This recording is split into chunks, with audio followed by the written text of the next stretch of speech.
Hoje é o Dia Mundial do Órfão, irmãos. Não é uma data oficial, mas em diversas instituições e grupos sociais aproveitam esse dia para promover a conscientização e campanhas de solidariedade. E com base nessa data, e de forma intencional, nós queremos trazer uma palavra baseada nesse tema. Amém? O tema que a gente colocou é: o órfão tem o direito de habitar em família. Você pode dizer isso? O órfão tem o direito de habitar em família? É isso. O amor de Deus, o nosso Pai, Ele está à procura de endereço. Será que Ele acha algum essa noite? Abra sua Bíblia. Salmo capítulo 68, versículos 5 e 6. Pai de órfãos. Eu estou na NVT, se puder pôr na NVT, por favor. Pai de órfãos, obrigado, e defensor das viúvas. Esse é Deus, cuja habitação é santa. Deus dá uma família aos que vivem sós. Liberta os presos e os faz prosperar. Os rebeldes, porém, Ele faz morar em terra árida. Eu não sei se você tem notado, mas o Elias, pelo menos as duas últimas vezes que ele veio aqui ministrar a palavra de oferta, ele falou do quarteto da vulnerabilidade. Quem lembra quais são? Órfão, viúva, o estrangeiro e o necessitado. São os quartetos de vulnerabilidade que as Escrituras trazem para nós como igreja abraçarmos e cuidarmos. Essa igreja especificamente, com mais intencionalidade, abraça a causa do órfão, mas sem negligenciar as outras. Amém? Então nós queremos tratar mais essa noite sobre a questão do órfão de uma forma mais pontual e intencional também. Como igreja, a gente precisa compreender que a compaixão, ela não é uma opção, é uma vocação para todos nós. Para todos nós que estamos aqui, para quem está assistindo em casa, todos nós temos uma vocação para agirmos com compaixão para com as outras pessoas. E nós precisamos ser estimulados a esse engajamento, seja ele espiritual, seja ele emocional, mas principalmente prático. Na causa do acolhimento, seja adotando, seja contribuindo, seja orando, seja servindo, seja apoiando. Nós vivemos em um mundo que produz órfãos por si só. E o mais intrigante é quando esses órfãos são produzidos dentro da igreja. De pessoas, independente de crianças ou adultos, que vão crescendo sem nenhum reflexo ou sem nenhuma imagem positiva de uma paternidade saudável dentro da igreja. E talvez tão intrigante quanto é quando nós sabemos que existem essas pessoas e nós ainda passamos de largo delas. Deixamos elas à margem. Em um mundo que produz órfãos, muitos órfãos, não apenas órfãos de pais, mas órfãos de amor, de atenção e pertencimento. Só que o Evangelho revela que ninguém foi criado para viver sozinho, amém? Desde o Gênesis, Deus está falando, não é bom que o homem esteja só. Não é bom que andemos sozinhos. A solidão, se você é dos que gostam de anotar, a solidão é o oposto da natureza de Deus. E a família é o ambiente natural, onde o amor de Deus se torna visível.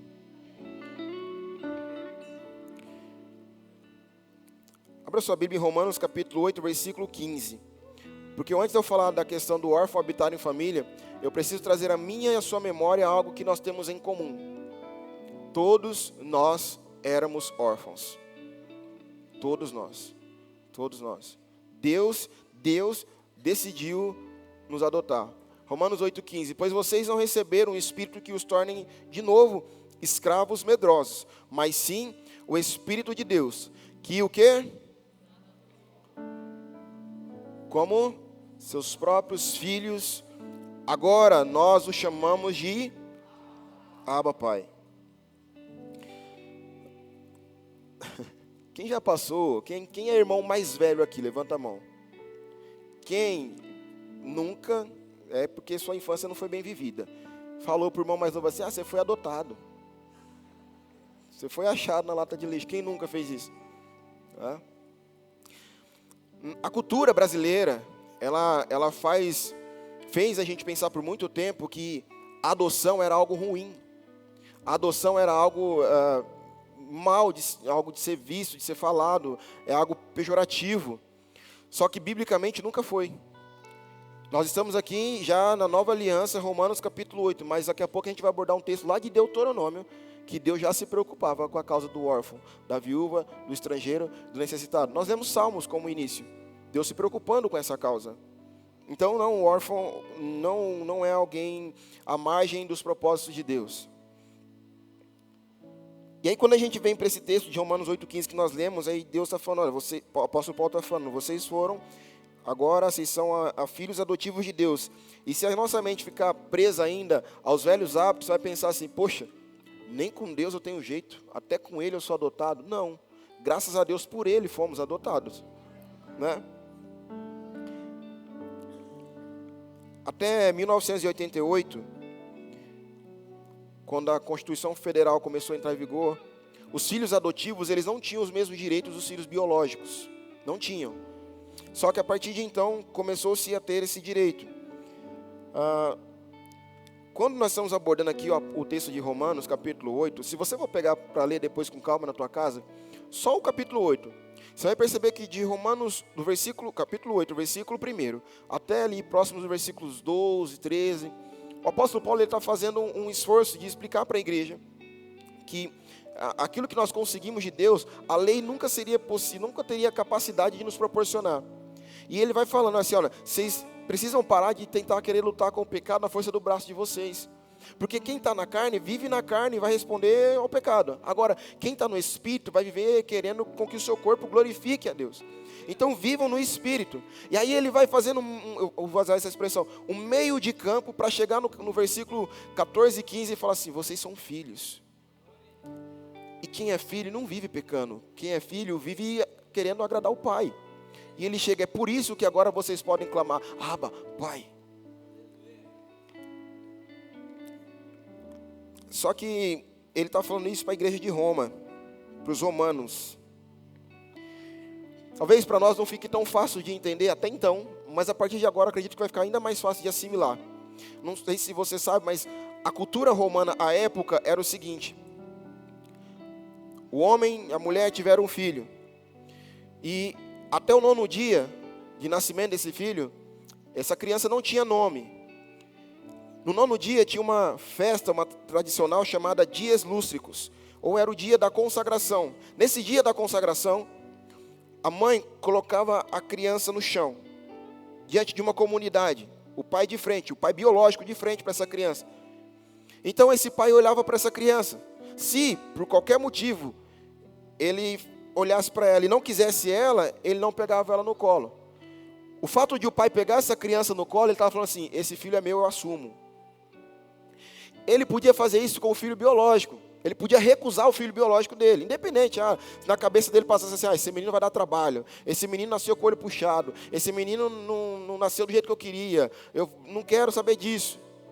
Se ele batesse na telha dele, ele falasse que não queria pegar esse filho, ele podia rejeitar esse filho, mesmo sendo biológico. Só que isso não podia acontecer com o filho que ele decidisse adotar.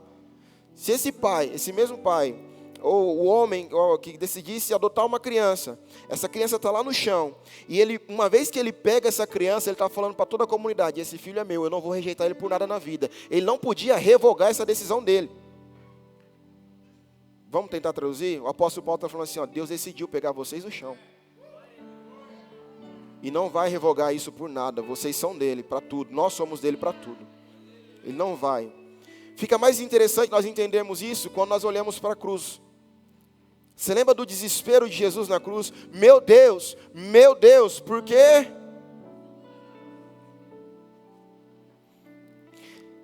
Fica mais fácil a gente entender que naquele momento em que Deus está desamparando o seu filho legítimo, é o mesmo momento que Ele está pegando a gente no colo e falando, eu adotei vocês agora. Vocês são meus. É por isso que quando Paulo está falando para a igreja aos romanos, fica fácil deles entenderem isso. Precisa ficar fácil para nós entendermos isso. Ele nunca vai abandonar a gente. Nunca, nunca, nunca, nunca. Você pode perder tudo, você não perde Deus. Você não perde a paternidade desse pai que te ama tanto. Nunca, nunca.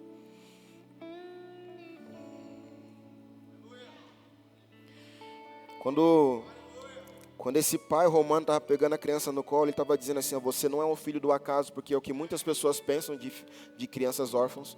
Não, ela não é um filho do acaso, é o que Deus está falando, você não é um filho do acaso. Eu escolhi te amar. Eu quis você. Irmão, o que tem de bom em nós para Deus gostar da gente? E ainda assim Ele escolheu amar a gente.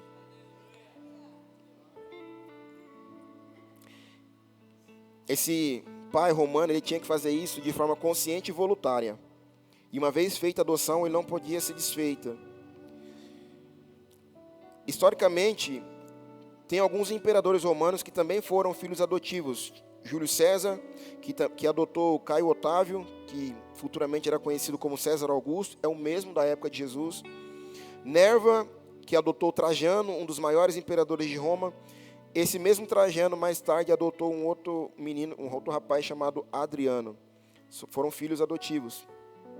E na maioria das vezes, o laço entre pai e filho adotivo era muito mais forte entre pai e filho biológico. Deus estava ensinando algo para aquele povo e também está ensinando algo para nós. O amor que Ele tem por nós é indiferente das circunstâncias, indiferente do sangue que corre na veia. Ele decidiu amar. Quando Paulo escreve aos Romanos dizendo que Deus deu o espírito de adoção, como nós lemos, ele estava dizendo assim, olha, o Pai do céu não nos aceitou por obrigação. Ele escolheu de propósito, Ele nunca mais vai nos rejeitar. E essa adoção divina, ela é eterna, ela é irrevogável e também ela é cheia de amor. Em outras palavras, como acabei de exemplificar, na cruz o Filho foi deixado para que nós, os órfãos, fôssemos abraçados. E glória a Deus por isso. Porque o órfão tem o direito de habitar em família, porque Deus assim determinou e porque nós mesmos somos prova viva de que a adoção transforma destino. Sim ou não? Sim ou não? Irmãos, o primeiro tópico dessa noite é: Deus é pai por natureza e a orfandade lhe entristece.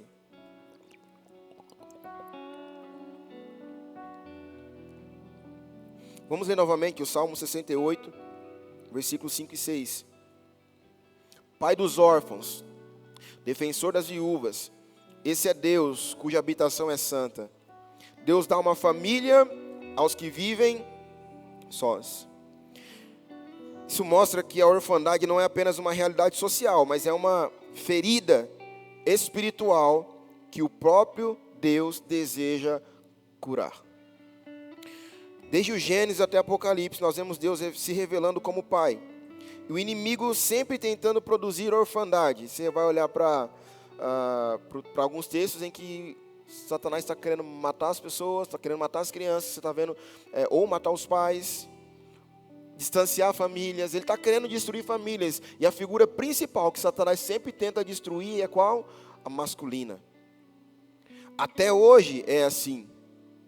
Com diversos programas, com diversos sistemas ideológicos, a figura masculina é colocada em xeque todos os dias. E se o homem não se posicionar, e se o homem cristão não se posicionar ainda mais, essa sociedade, esse século corrompido vai engolir a gente. É por isso que a missão da igreja é restaurar o senso de família no mundo. A orfandade, ela não é apenas a ausência do pai, mas também a ausência de pertencimento, porque tem muitas pessoas dentro da igreja órfãs, porque ainda não entenderam que dentro desse ambiente aqui é o mesmo ambiente que se chama casa do teu pai. Então você não precisa ficar aleatório a tudo que está acontecendo, você tem que se sentir pertencente. Você não pode andar, será que eu posso ir lá no bebedouro tomar uma água? Será que eu posso usar o banheiro? Você está na casa do teu pai. Isaías capítulo 1, versículo 17.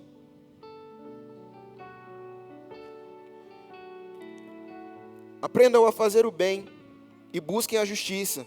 Ajudem os oprimidos, defendam a causa dos órfãos. Lutem pelo direito das viúvas. Tiago 1, 27. A religião pura e verdadeira aos olhos de Deus, o Pai, é esta: cuidar dos órfãos e das viúvas em suas dificuldades e não se deixar corromper pelo mundo. Na cultura de Israel, o órfão, ele era símbolo máximo da vulnerabilidade social. Vamos ler Deuteronômio 24, do 19 ao 21. Deuteronômio 24, do 19 ao 21.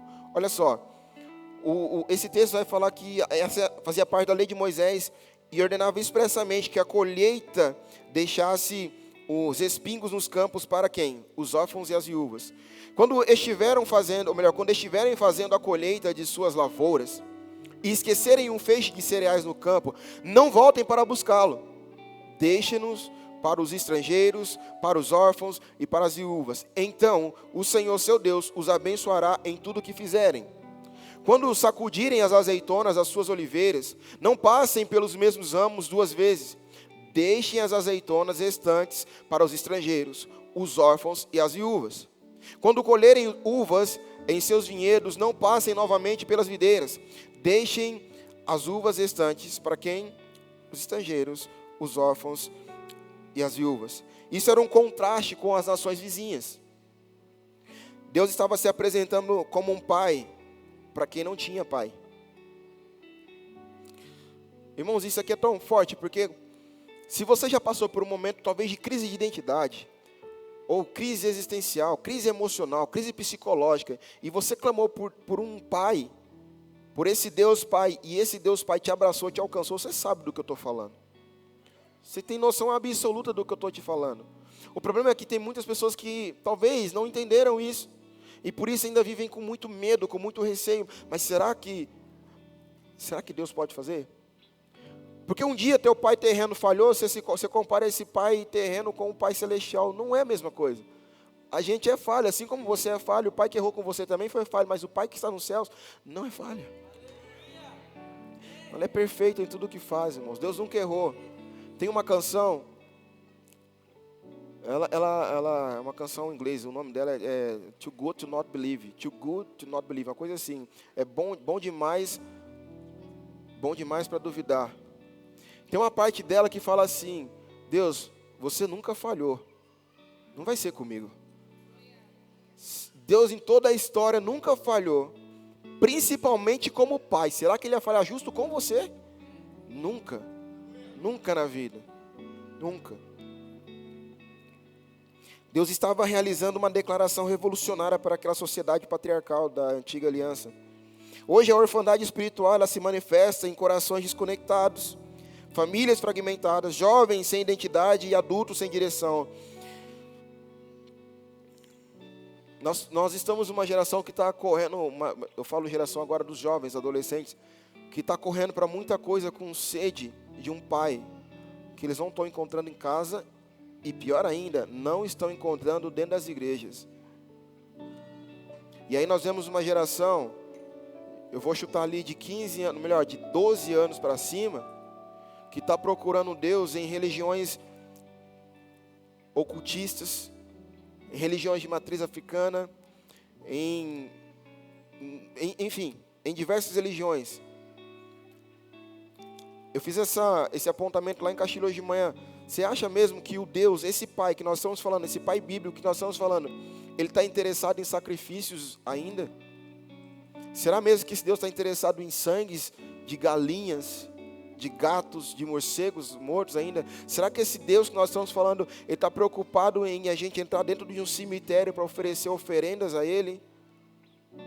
Mas esse é o cenário da geração que nós estamos pastoreando ou não pastoreando. Pastor, mas eu não vejo isso. Não vai ver nunca mesmo, dentro da bolha religiosa, nós não vamos ver nunca. Se nossos olhos não, se Deus, se você não orar, o Senhor me mostra esse quarteto da vulnerabilidade que eu preciso alcançar. Se você não tiver essa intencionalidade no teu coração, você não vai ver nunca, não vai enxergar nunca. Vai ser tudo maravilha. Nossa, que igreja linda, vou lá, culto de quinta, culto de domingo, eu faço parte dos trabalhos sociais daquela igreja, maravilhosa aquela igreja. Mas sai dessa bolha também. Tem uma realidade lá fora, tem um caos acontecendo lá fora. Quando a igreja ela abraça o órfão, ela está dizendo ao mundo: ainda há um Pai no céu que continua amando e continua acolhendo. Segundo ponto, Deus quer que o solitário habite em família. O Salmo 68, versículo 6, a parte B, ele vai dizer lá, Deus dá uma família, parte A na verdade, Deus dá uma família aos que vivem sós. Você acredita que família é um projeto de Deus? Sim ou não? Família é um projeto de Deus para curar o quê? O isolamento humano.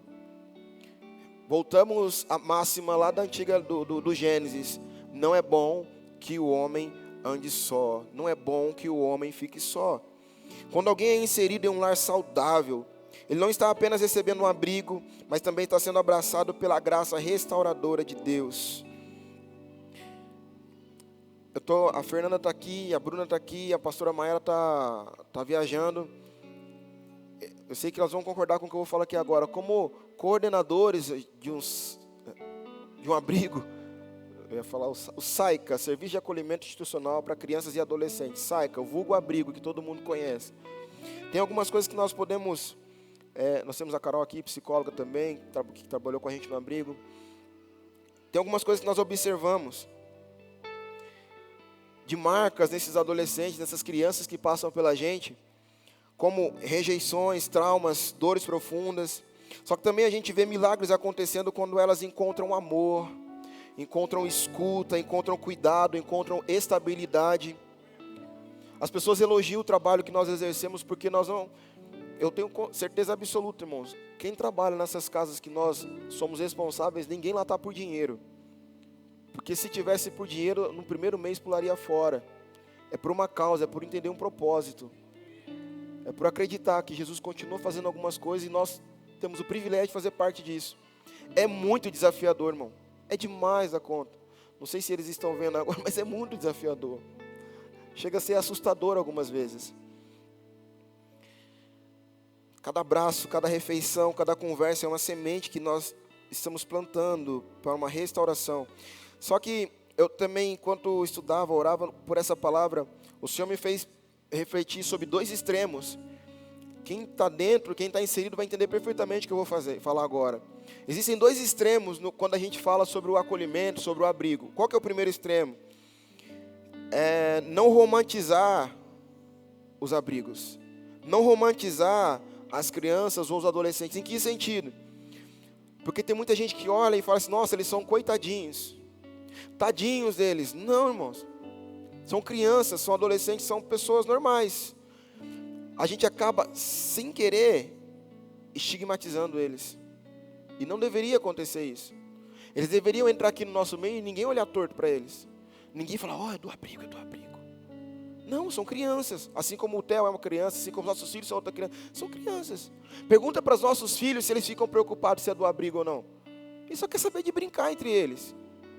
Só querem saber de correr, de chorar, de pirraçar um ao outro. Para eles está tudo bem assim. Mas nós somos maduros demais. A gente não é do abrigo, cuidado. Não, irmão, são crianças.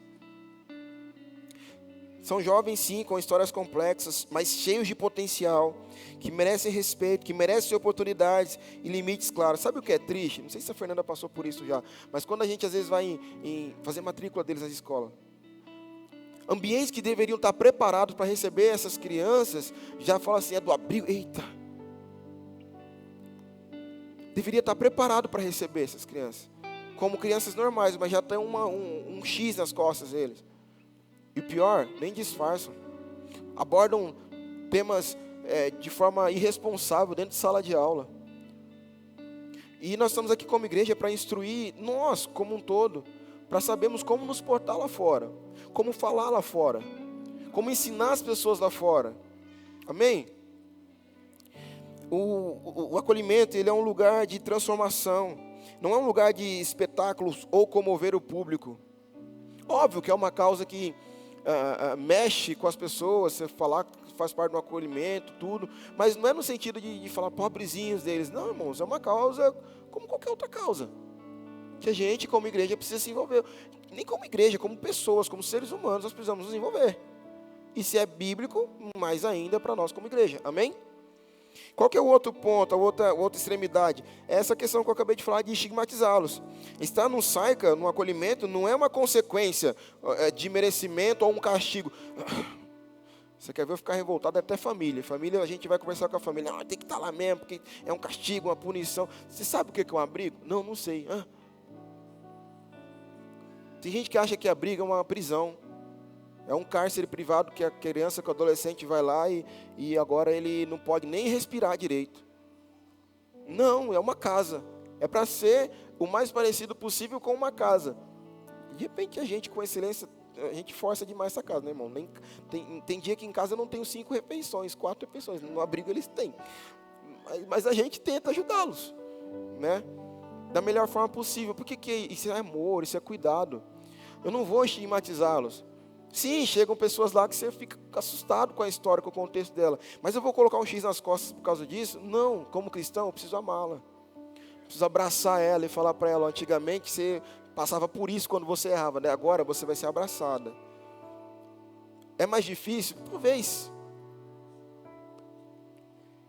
Mas Deus chamou a gente para isso.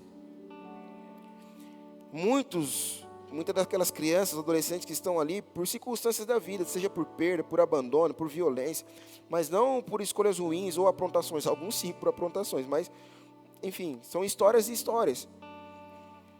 Todos eles merecem compreensão, empatia, oportunidade de reintegração à sociedade e à família, e não julgamento ou rejeição. Sabe por que é triste? Porque até o criminoso, e aqui você se escandaliza com o que eu vou te falar agora, talvez, mas até o criminoso, ele tem uma segunda oportunidade diante de Deus. Só que muitas pessoas equiparam até as crianças do abrigo a um criminoso sem oportunidade. Não sabe nem a história, mas já estigmatiza essas pessoas. É um escândalo para o religioso saber que Jesus inaugurou o paraíso com um ex-ladrão que se converteu aos 45 do segundo tempo.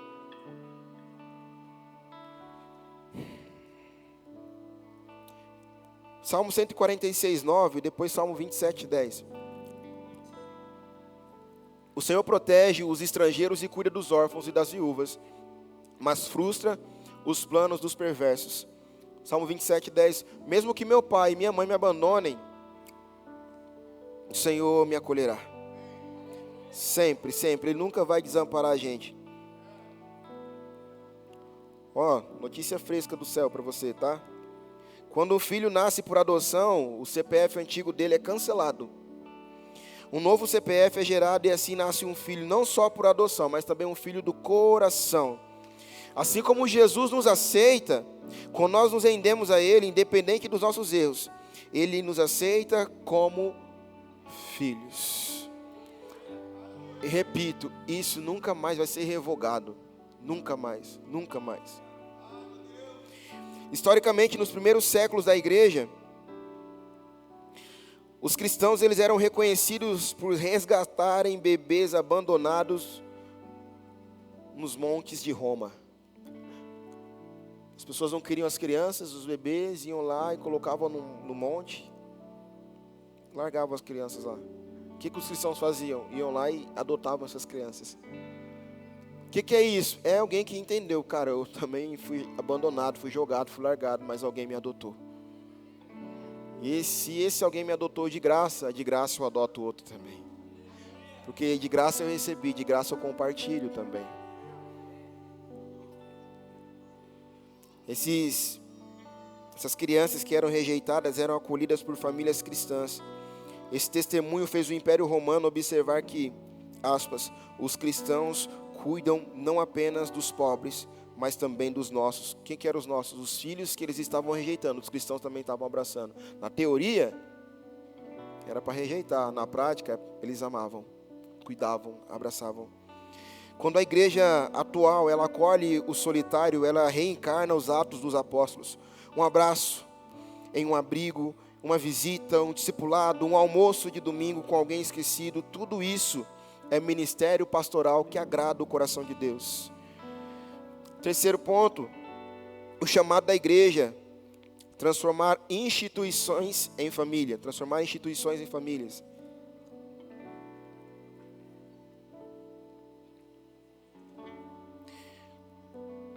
Os nossos abrigos, eles são lugares de acolhimento temporário. Para quem não sabe, o maior sucesso nosso, enquanto coordenador, equipe técnica do acolhimento, todo mundo que trabalha no acolhimento, o maior sucesso nosso é quando a criança ou adolescente fica o menor tempo possível com a gente.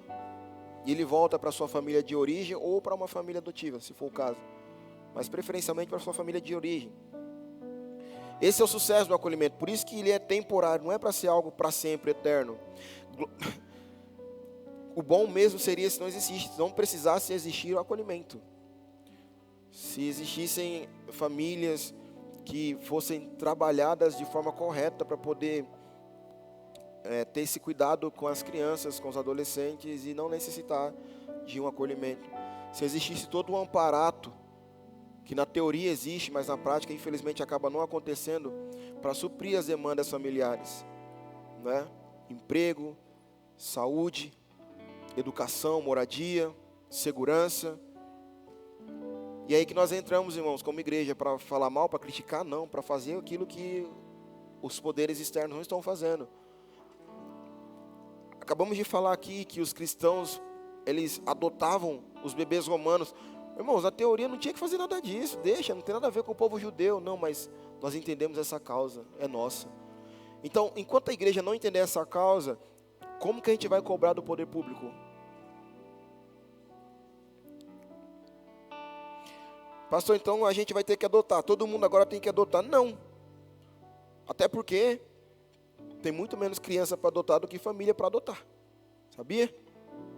Só que todo mundo pode se envolver com essa causa, todo mundo pode se envolver, e biblicamente falando, todos nós devemos nos envolver. Quem não adota pode orar pelas famílias de cada criança ou adolescente, pode orar por uma criança ou adolescente específico, pode patrocinar um projeto, pode oferecer serviços ou tempo voluntário. Esse sábado nós estamos passando, esse sábado e domingo nós, como Casa de Ordem Milidor, estamos passando por isso. 2 homens, um foi no sábado, o outro foi no domingo, foram prestar serviço voluntário lá na igreja, assim como acontece nas outras casas lá na igreja, lá no abrigo. Foram ofertar serviço voluntário lá. Preciso de uma figura masculina amanhã e domingo, vocês podem me ajudar? Pode contar comigo. Então lá, foram, né? Um, né, da nossa igreja aqui, inclusive, esteve lá hoje contribuindo. Teve várias pessoas aqui da igreja também que já se envolveram com essa causa, diretamente ou indiretamente. Isso é fazer parte da causa do órfão. Você entende? Mas isso também precisa ser intencional. Não é para poder postar uma foto e falar assim, ajudei fulano de tal, do abrigo XYZ. Não. É só se envolver com a causa. Você pode oferecer seu serviço, você pode estimular outros a se engajarem. Você pode ser uma família de apoio, um ponto de referência emocional e espiritual. Esse envolvimento é o primeiro passo da transformação. Vamos ler Atos capítulo 4, versículo 32, a parte A, depois Romanos 15, 7. Atos 4, 32. Todos que creram estavam unidos em coração e mente. Esse é o intuito nosso, está todo mundo unido no mesmo propósito. Romanos 15, 7. Portanto, aceitem-se uns aos outros como Cristo os aceitou, para que Deus seja glorificado. A igreja primitiva, ela cuidava tanto de órfãos e viúvas com tanta dedicação, que em 250 depois de Cristo, o bispo Cornélio, ele relatou que a igreja de Roma sustentava mais de 1.500 viúvas e órfãos. Imagina se hoje, ou melhor, se naquela época, com a estrutura toda que eles tinham, que não tinham na verdade, hoje nós temos muito amparato, hoje nós temos muita questão de mídia, inclusive, para divulgar o trabalho que nós exercemos. Imagina se lá naquela época eles tivessem isso também. Sabe uma das coisas que nós vamos talvez nos envergonhar muito, é quando a gente chegar diante de homens como Abraão, Isaac, Jacó, Davi, Moisés, Salomão, esses homens, Elias, Eliseu, os profetas. Quem tem o desejo de encontrar eles lá no céu e trocar uma resenha? Eu tenho, irmãos. E de repente eles começarem a falar assim para nós: cara, na minha época, lembra os antigos? Na minha época, na minha época, Deus vinha e falava com a gente e depois ele sumia. Na minha época, a nuvem andava com a gente e se a nuvem parava, a gente parava. Se a nuvem andava, a gente andava. Na minha época, Deus vinha, depois não vinha mais. Só que na época de vocês, Ele decidiu morar dentro. Aí, só que é o seguinte, calma aí, não empolga não. O Elias vai falar assim: na minha época, uma dessas visitações, eu orei e fogo caiu, Alain. Moisés vai falar, numa dessas visitações, eu orei e o mar se abriu. Davi vai falar, numa dessas visitações, ele me encorajou e eu consegui matar um gigante com uma pedrada. Só que ele visitava. Agora eu fico imaginando a época de vocês, hein? Ele morando dentro, vocês devem ter feito um estrago, né, na sociedade. A gente vai falar, não fizemos. Fomos negligentes. O que a gente vai falar para esses cabras? Como que a gente vai ter coragem de olhar no olho deles e falar assim, no meu turno eu falhei? Quem sabe não é um despertamento para nós, essa noite.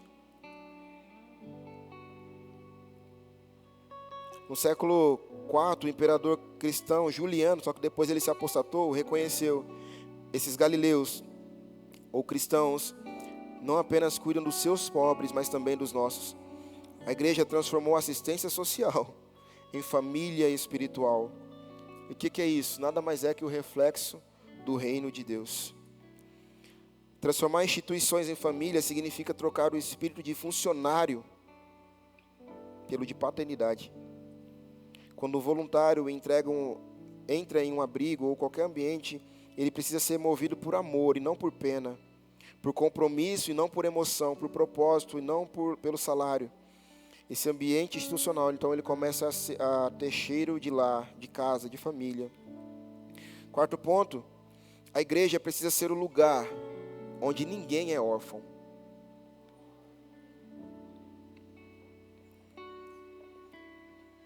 Você é fera, hein, mano? O Enzo, cadê o Enzo? Tá aí, por aí, o Enzo? Tá não? Tá lá, pra lá, né? Senão ele vai ficar chateado comigo. Romanos capítulo 8, versículo 15, acho que é a terceira vez que nós vamos ler esse texto. Pois vocês não receberam um espírito que os torne de novo escravos medrosos, mas sim o Espírito de Deus que os adotou como seus próprios filhos, e agora nós os chamamos Abba Pai. A adoção no contexto romano, ela significava honra, pertencimento e escolha definitiva. Da mesma forma, Deus não nos aceitou por pena.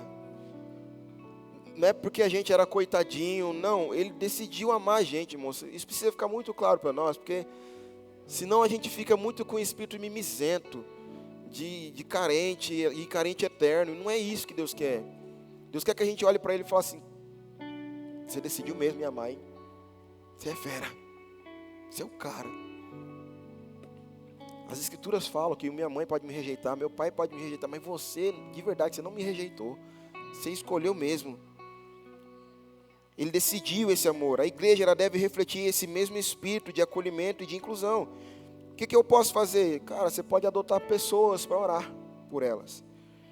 Você pode adotar, falando em ambiente de orfandade, você pode adotar uma criança, pode adotar um adolescente para fazer acompanhamento, discipulado. Você pode adotar um compromisso de sustentar o financiamento de um projeto. Você pode adotar o chamado de falar sobre o tema com outras pessoas que não conhecem, que têm dúvida. E como você vai falar se você também não está a par disso, se você não está dentro disso? Eu faço parte de uma igreja que tem abrigo. Tá, mas e aí? Não, eu vou e faço uma oferta financeira todo mês e para mim está tudo bem. Não está tudo bem. Que mais que você sabe? Quantas crianças o teu serviço, o serviço de acolhimento que a tua igreja proporciona está acolhendo hoje? Quantas delas são crianças, quantos são adolescentes, quantas são meninas, quantos são meninos? Será que as meninas de alguma casa não estão precisando de alguma coisa? Será que os meninos estão precisando de alguma coisa?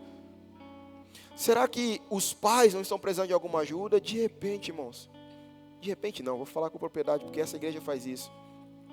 O poder público não está conseguindo ajudar a forma como a gente consegue ajudar como igreja. Mas você pode estar mais inserido de uma forma maravilhosa e está deixando isso passar batido, está escorrendo pelas mãos. Irmão, você tem noção que a koinonia, ela tem uma nuvem de graça que paira sobre ela? Somos a melhor igreja de Andradina, do estado de São Paulo? Óbvio que não. Até porque você vai olhar afora, você tem igreja que nós nos espelhamos. Mas, todavia, porém, entretanto, tem uma nuvem de glória que está pairando sobre nós. E o nosso anseio é não deixar que essa nuvem passe. E a gente acompanhar essa movimentação. obedecendo o Senhor. Deus mandou parar, a gente para. Deus mandou continuar, a gente continua. Nosso pastor tem falado aqui, cara, se Deus mandar derrubar, a gente derruba. Se Deus mandar edificar, a gente edifica. O que a gente quer? Obedecer. Só obedecer, só fazer parte desse propósito. Deus nunca vai pedir que todos nós adotemos uma criança, mas Ele pede que ninguém ignore o órfão. É nossa responsabilidade. Efésios capítulo 2, versículo 19, Romanos 8, 16. Portanto, vocês já não são estranhos e forasteiros, mas concidadãos do povo santo e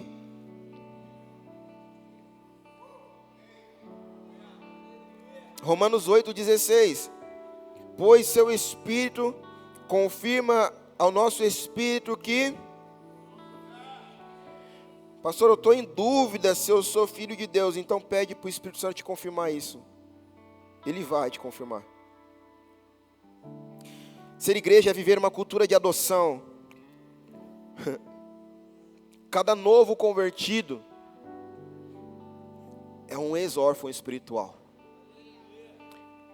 E entenda, se você é velho convertido, um dia você foi um ex-órfão espiritual também. Só que Deus decidiu te adotar. E qual que é o nosso anseio como igreja madura? Não fazer igual o filho mais velho lá da parábola do filho pródigo. Esse teu filho que gastou tudo com coisa errada, com tranqueiraiada, com cachaça, com bebida, com mulher, com droga, com prostituição. Você já notou uma coisa no texto da parábola do filho pródigo? Que o pai, quando vê que o filho volta, ele olha para os empregados e fala, vai lá, prepara o novilho gordo, porque esse menino estava morto, agora ele está em casa, está com o pai. E sabe o que os empregados fazem, pastor Ney? Eles vão lá, sacrificam o novilho gordo, e começa a festa, começa o banquete. Posteriormente, o mais velho, ele chega e vê a festa acontecendo, ele para na porta. E aí pergunta para os empregados, daqui a pouco chega o pai, e a conversa é a mesma. Olha, seu irmão voltou. E aí o pai mandou matar o novilho gordo e fazer um churrasco, e nós estamos celebrando. Só que uma expressão, ela é forte aqui. O novilho gordo. Era um animal separado, um animal específico, irmãos. Sabe o que é interessante? O pai sabia, os empregados sabiam, o filho mais velho sabia, e certamente o filho mais novo sabia. Havia um animal já separado para um ambiente, uma ocasião especial. Quando eu olho para as Escrituras, a Bíblia fala que o cordeiro foi imolado antes da fundação do mundo. Quando eu olho para as Escrituras, eu olho para um Cristo que foi sacrificado para uma ocasião especial. Qual ocasião especial é essa? Que os filhos voltassem para a casa do pai. Porque esse filho sabia que o pai ia receber. O pai ia adotar de novo. O pai ia abraçar, o pai ia acolher. E o nosso papel é agir como o filho maduro que entendeu que é importante a volta ou a chegada de um filho mais novo, que ainda não entende que tem o pai. Mas nós que já sabemos que tem o pai que está disposto a abraçar, nós somos esses que não vão falar para os empregados, não precisa vocês fazerem isso, não. Eu vou preparar o banquete para o meu irmão ser bem recebido na mesa. Esse é o papel do filho mais velho. Esse é o papel do filho mais velho. Cada abraço dado num culto, cada discipulado oferecido, cada casa aberta para uma mesa de comunhão, é um ato de combate também à orfandade espiritual. Finalizo com o último tópico dizendo que o amor de Deus, o Pai, está à procura de endereços. João capítulo 14, versículo 18.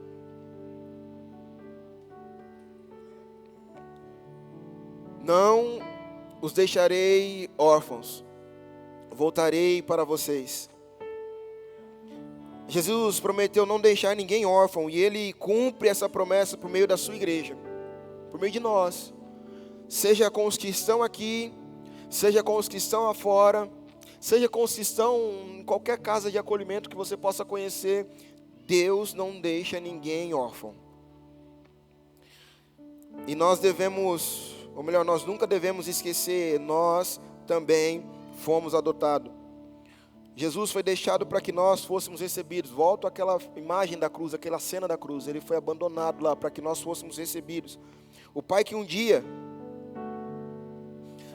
não pegou o Cristo, naquele mesmo dia ele estava pegando a gente no colo e falando: eu te adoto, você é meu, não te abandono por nada, não te rejeito, eu escolhi você. Nós deveríamos estar nos perguntando agora: como eu posso fazer parte dessa família que Deus está construindo? Eu te responderia: talvez você não leve uma criança para casa, mas você pode levar essa causa para sua casa. E isso importa, e importa muito, muito. Sabe, você dormir com um senso de responsabilidade, perguntando: Deus, como é que eu posso me engajar mais? Porque se eu e você pararmos nas ofertas financeiras, a gente pode correr o risco de estarmos no mesmo lugar que Caim. Como assim, pastor? Não entendi. Deus recebeu Abel primeiro, depois a oferta. E Caim? Deus rejeitou Caim primeiro e, em consequência, a oferta. Porque dinheiro por dinheiro, irmãos, vai abençoar de qualquer jeito o projeto, a causa. Mas e a sua vida? Vai mudar o quê?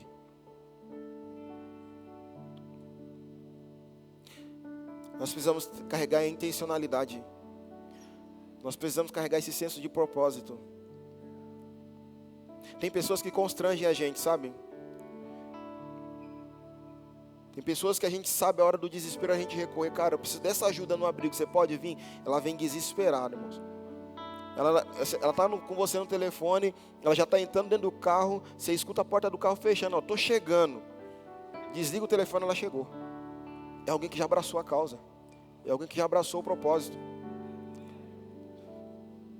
Que tanto nós estamos envolvidos com a causa do órfão. Hoje, 9 de novembro, é celebrado o Dia Mundial do Órfão. A data é lembrada toda na segunda-feira de novembro, todos os anos. Só que em 2025, essa data caiu em 9 de novembro. Ela foi criada para chamar a atenção para as crianças órfãs e vulneráveis ao redor do mundo, promovendo ações de apoio, adoção e acolhimento familiar. O dia foi instituído originalmente pela The Stars Foundation, uma organização norte-americana que trabalha em prol de crianças em situação de vulnerabilidade. No Brasil, o Dia Mundial do Órfão, 9 de novembro, hoje, não é uma data oficial, mas diversas instituições e grupos sociais aproveitam o dia para promover conscientização e campanhas de solidariedade. As principais formas de participação incluem campanhas de adoção e apadrinhamento afetivo, onde tribunais de justiça e varas da infância organizam eventos para incentivar famílias a adotar ou apadrinhar crianças em abrigos, ou ações de conscientização. ONGs e igrejas realizam palestras e campanhas nas redes sociais sobre o direito das crianças à convivência familiar, ou eventos beneficentes. Muitas instituições arrecadam roupas, brinquedos e alimentos para abrigos e casas de acolhimento, ou projetos de voluntariado. Grupos de voluntários visitam os abrigos para levar apoio emocional e atividades recreativas. Enfim, há um chamado de Deus para nós participarmos das mais diversas formas possíveis da causa do órfão. E eu quero terminar contextualizando de uma forma que ontem o Senhor falou comigo e eu consegui encaixar na ministração que nós trouxemos hoje de manhã em Castilho, e eu quero trazer aqui para você. Eu vou usar a expressão da figura masculina, porque é mais fácil de eu explicar, mas eu acredito que vai ficar muito fácil o entendimento para todos. Cadê os pais aqui que têm filhos pequenos ou já tiveram crianças pequenas, os meninos, principalmente menino pequeno? Quem tem? Quem teve? Se um dia você já decidiu fazer algum serviço, por exemplo, lavar o carro. Quem já lavou o carro com o filho? Irmãos, uma vez que você chama teu filho pequeno para lavar o carro, tua intenção nunca foi deixar o carro impecável, sim ou não? Não, porque, cara, você vai gastar mais tempo, vai gastar mais água, vai gastar mais detergente ou o produto que você for usar. Você vai gastar.